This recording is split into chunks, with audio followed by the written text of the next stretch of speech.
మీ ఎంప్లాయీస్తో interact అవుతున్నప్పుడు వాళ్ళు ఒక పెద్ద లిస్ట్ చెప్పారు సార్. సో మీరు బండ్లు ఇస్తారు, కార్లు ఇస్తారు, సర్వీస్ చేయించుకోవడానికి డబ్బులు ఇస్తారని చాలా విన్నాను. ఫస్ట్ అయితే సార్ నా జీతం 25,000 ఉన్నప్పుడు నేను ఇంటికి పట్టుకెళ్లేది ఓన్లీ 11,000 12,000.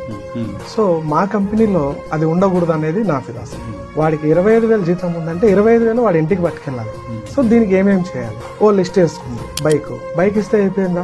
పెట్రోల్ ఇవ్వాలి. పెట్రోల్ ఇస్తే అయిపోయిందా? వాడు మన కోసమే కదా తిరుగుతున్నాడు. టైర్లు మార్చాలి, సర్వీస్ కి ఇవ్వాలి, వాడికి రిజిస్ట్రేషన్ డబ్బులు ఇవ్వాలి, వాడికి లైసెన్స్ కి డబ్బులు ఇవ్వాలి, వాడి షూలకు డబ్బులు ఇవ్వాలి, వాడి యూనిఫామ్ కి మనమే ఇవ్వాలి.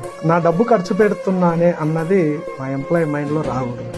వీటన్నిటికి మించి వాడికి ఒక అమ్మాయి పుట్టింది. ఆ కంపెనీ నుంచి 25,000 వెళ్తాయి. మా కంపెనీలో ఎవరిదన్నా మ్యారేజ్ అవుతుంది, లైక్ ఒక 50,000 ఒక 1 lakh, వాడి కంప్లీట్ 100% శాలరీ వాడి ఇంటికి వెళ్ళాలి. మెయిన్ మోటో అయితే ఇది సార్. ఏమి ఇస్తున్నావా ఏమి ఇవ్వలేదా అన్న తర్వాత విషయం ఇదే.